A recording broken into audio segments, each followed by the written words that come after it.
have to talk about this now. Okay. So, BET actually has this live stream that I was watching earlier today. So, wait, I want to make sure I am saying this right because I watched it on a couple different moments today.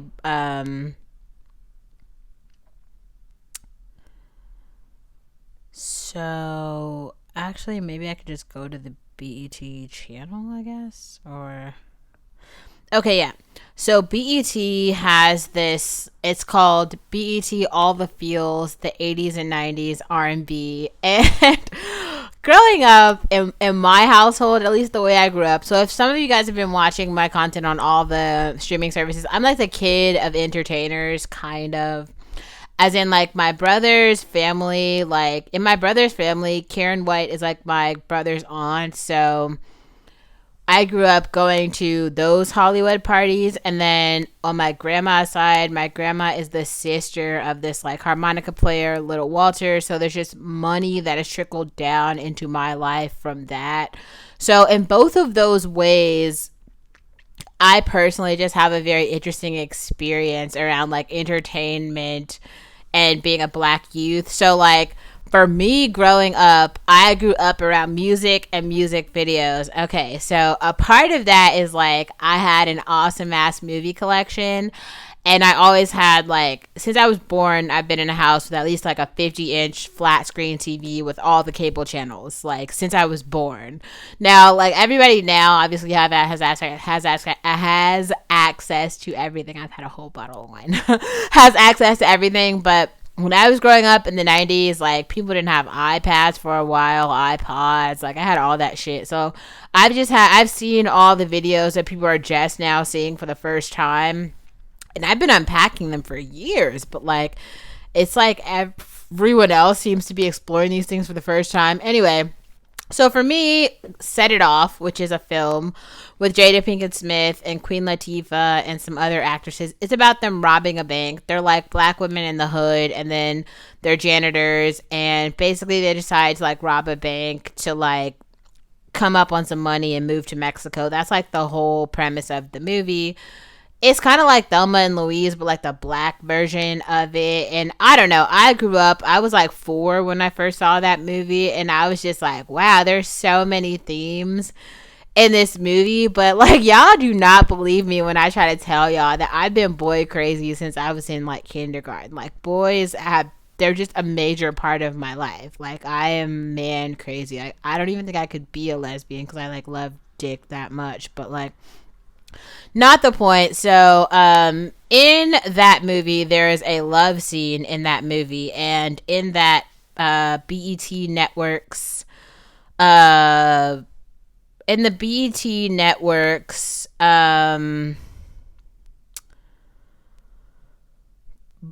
show or whatever, they were playing videos today that came from Set It Off. Now, one of the videos is En Vogue, Don't Let Go, which is a music video for the sex scene between it's Jada Pinkett Smith and what is the guy's name? So, Set It Off. Blair Underwood. Okay, so there's a backstory here, and this is so I grew up watching that sex scene. So to me, a sexy man looked like Blair Underwood. Like growing up, he was just so fine to me. He was like the finest guy, and I think this is just because this is the first for me in my life. The first sex scene I've ever seen was Blair Underwood. Being like this super sexy man, and he was just like so in love with Jada Pinkett, and he was just like, she's the greatest, and like he was like really fucking her, like he was really making love to her in this movie. And I should have been watching these videos, but I just, you know, if you're a kid and you have like they just like we had a whole like VHS collection, and then it turned to DVDs or whatever. And it's like every movie ever. So I watched all the movies, and this was one of them. But I was just like, oh my god, sex on TV, and we had this like 50-inch screen TV, and I was just like, I had nothing but time, so I was like, Blair Underwood. He's so fine to me. He's so fine. That's another reason it was so funny. Actually, I started watching Babyface videos because I thought that Babyface kind of looked like Blair Underwood, and I just had the biggest crush on like dark skinned black guys who kind of look like that. I think that's why I have so much lust for like Matt. Like I think I'm completely over my infatuation with Matt at this point, but I think that that's where it stems from. Where like growing up, I just really thought that Blair Underwood was like the most fine guy ever, and he just loved Jada Pinkett Smith. And I saw myself when I saw Jada Pinkett Smith, and I saw the way that he talked about her, and the way that he like caresses her body, and the way that he like loves her. And I was like, I want to make love to a man just like that. Like that is what I saw, and I was like, ooh, I can't wait to like fuck a man who was like just like him. And so it just made me like look for like dark-skinned black men who were just like him. That is such a weird thing to say, but I swear to God, like representation is just so important. I think a lot of people undermine how much representation takes a part in the decision making that you do as an adult. Because like the reason I was lusting for Matt is because I saw Blair Underwood in that movie. It's taken me hours of therapy to figure that out, but that's actually where it stems from. So it's kind of like if I see a man in the world and he talks like Blair Underwood or he looks like Blair Underwood, I'm not going to ever say this out loud in person, but if you're watching this video, you should know, I swear to God, my pussy is wet for you, and like you could probably get it point blank. Just you, like if you were even remotely decent, like you could smash. Like it's just, I have this soft spot at infatuation, but I'm very good at hiding it, so you might not know. Because, like, I wouldn't show you in person, but the fact remains, if you've got the Blair Underwood thing going, like, you are upper middle class, you are, like, on your business shit, I am probably lusting for you. So, probably all the Matts in my phone fall into this category. There are a lot of Matts. John, the, like... Oh my God. What's the VC? Yeah, him. Fucking Rashad. Like, so many guys fall into this category who are in my phone, but like, it's like, I'm never gonna say that to you sober, but like, you could probably get quite a lot from me if you wanted it. Just because of the way that I was socialized. So that's a thing. But I also wanted to just break down for a minute, like, the real feelings and the intricacy of that moment, because, damn, like, for her, she was putting her hopes of escaping ghettodom, basically, in him. Because she didn't have the confidence to like escape the hood without him, when in reality she could have just moved to a different neighborhood like on Saturday and then just done better. All she had to do was move out, and she had a job. So it just, the way that the movie was written made it feel like there was no way for her to escape, because she had to take care of her little brother. Like, she didn't really have to. She did, because saving other black men is a kind thing to do. But I would also encourage you to maybe watch that movie. If you haven't seen Set It Off, watch it. But watch it with a critical lens of, like, survivorship and almost, like, dependence. Her brother is not her legal dependent, so it is not her responsibility to protect him. What she needs to do is actually protect herself. Like, probably doing better for herself would do a lot for her brother. And she could do a lot for herself by simply moving out of that neighborhood. And if I'm not mistaken, she was living, like most Black American stories, especially those hood stories, always come from expensive American cities. So this is California, New York. What if she moved to like Oklahoma, Mississippi, to Texas, to any other cheaper state in the United States, Kentucky? Yeah, maybe racism would have been a thing, but she could have got a job at the grocery store and just started adulting, right? Which is not like that hard. She would have been broke for like a week. And honestly, if she would have just saved her money from being a janitor for like a month, then she actually wouldn't have encountered rent in Kentucky is like $700 a month. So she could have just saved her money for like from 1 month of being a janitor in California and then just moved to Kentucky and earned like $2,000 a month working at the grocery store, and then just continued to live a life because she didn't have any kids, but she wasn't married, and she was super fine. So, pro tip for anybody else who is living in that situation where you've got this like hood story, get a fucking ticket and leave, bro. If you got that kind of baggage, you got more than you can handle. You can't solve those generational trauma problems. Those, like, you just can't do it. You don't have the resources or the infrastructure. So what you do have to do, because you are alive, that's a fucking fact. Like, so even if you choose to take on other people's problems, you got your own problems that somebody has to solve. Like, somebody has to solve your poverty problems. And the longer you continue to stay in that house full of poverty, it's just going to get worse and worse and worse. Now, what she should have done in that movie, in that situation, is actually just move in with Blair Underwood and fuck his brains out. Like, I'm sorry, but, like, is she straight? Because, like, that's for sure what I would have done. Are you joking? I'm sorry, but if a Blair Underwood actually comes into my life and is like, you are the finest thing that I've ever seen, I'd be like, I'm gonna fuck you like every night. Are you joking? Like, this is, I don't even know what to say about this. Like, we don't fuck talking. We don't need to talk. Let's go to dinner and fuck, because, like, that's what I do with all my other boyfriends who are not Black, and they seem to get it. It's only Black guys who are stuck like 10 years in the past, which is why I'm like, I don't know. I'm moving to Berlin because I'm going to do the same thing. Like, here's the transcript. Like, I'm a sexy girl.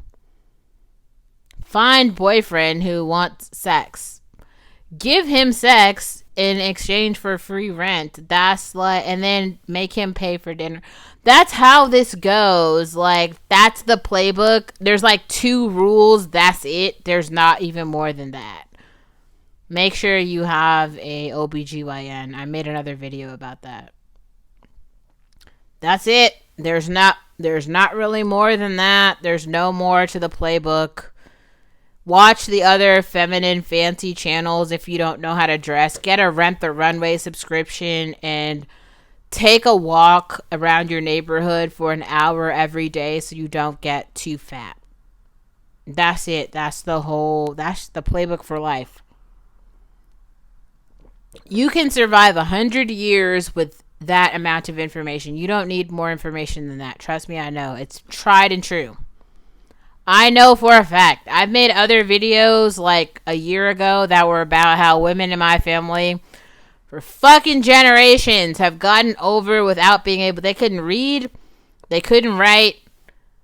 They don't know it. They've never been to college. They only have a kindergarten education. And they've gotten further than a lot of you whores with PhDs.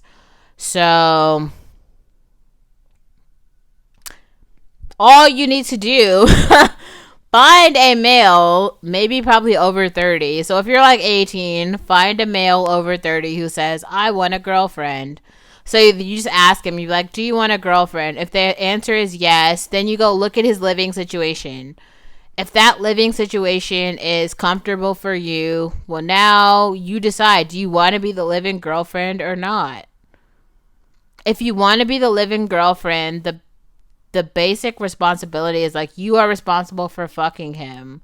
So you get to make the rules around what that means, if he has to shower every day or change clothes or take you to dinner every night or not, which don't choose not.